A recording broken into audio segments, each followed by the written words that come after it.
Selfie time. These sorority sisters are apparently too busy taking selfies to watch the big baseball game. Do you have to make faces when you take selfies? Wait, one more now. Oh, there you go. Better angle. Oh, check it. Did that come out okay? That's the best one of the 300 pictures I've taken of myself today. Every girl in the picture is locked into her phone. 1 billion of us own a smartphone, and we know how addicting it can be. One former Google employee says this is no accident. Indeed, it is by design. And he became troubled by the relentless efforts of app developers to keep us glued to the gadgets. We know that engagement with social media and our cell phones releases a chemical called dopamine. That's why when you get a text, it feels good, right? So, we've all had it where you're feeling a little bit down or feeling a bit lonely. And so you send out 10 texts to 10 friends, hi, hi, hi, hi, hi. Because it feels good when you get a response, right? Right? It's why we count the likes. It's why we go back 10 times to see if my Instagram is growing slower. Did I do something wrong? Do they not like me anymore, right? The trauma for young kids to be unfriended, right? Because we know when you get a hit of dopamine, which feels good. It's why we like it. It's why we keep going back. God has blessed us with free will. Now it's free will magnified, free will on steroids. You're free to go in any direction you want. It will allow you, and it's not the enemy. It's just a reflection of our own free will. And we all want to be liked. But now we want to be liked by 16 million. And will now some of us do anything to be liked. And it's clearly working. Today, wherever we go, we're inevitably surrounded by fellow citizens staring into their phones, as we usually are too.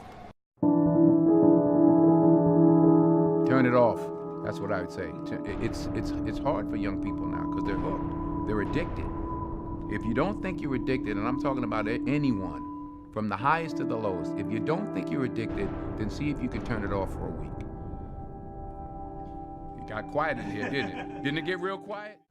Dopamine is the exact same chemical that makes us feel good when we smoke, when we drink, and when we gamble. In other words, it's highly, highly addictive, right? We have age restrictions on smoking, gambling, and alcohol, and we have no age restrictions on social media and cell phones, which is the equivalent of opening up the liquor cabinet and saying to our teenagers, hey, by the way, this adolescence thing, if it gets you down. When Facebook was getting going, I had these people who would come up to me and they would say, I'm not on social media. And I would say, okay, you will be. And then they would say, no. I value my real life interactions. I value the moment. I value presence, and I value intimacy.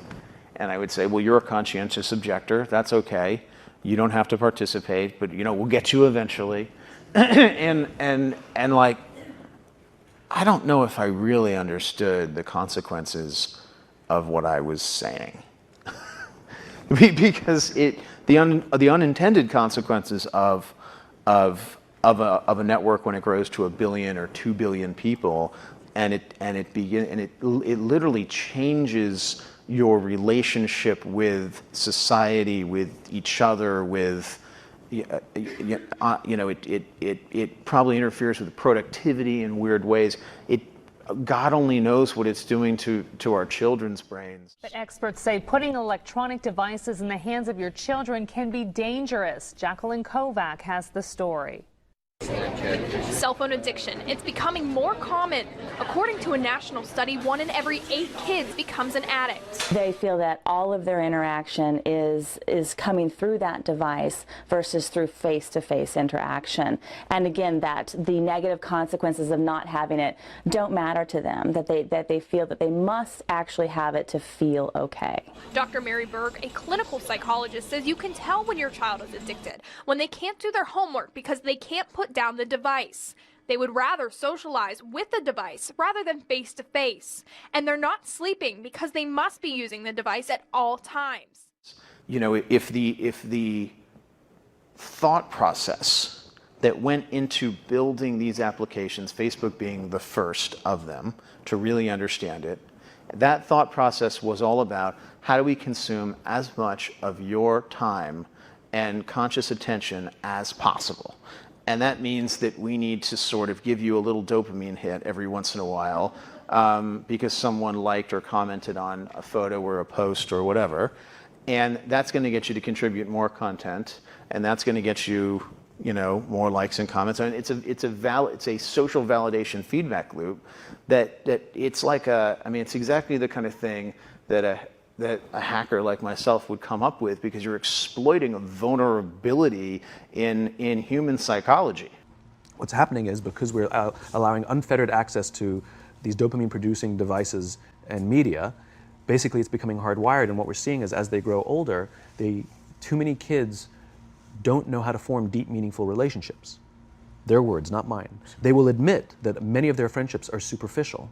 They will admit that their friends, that they don't count on their friends, they don't rely on their friends, they have fun with their friends, but they also know that their friends will cancel on them as something better comes along. Deep, meaningful relationships are not there because they never practice the skill set, and worse, they don't have the coping mechanisms to deal with stress. So when significant stress starts to show up in their lives, they're not turning to a person, they're turning to a device.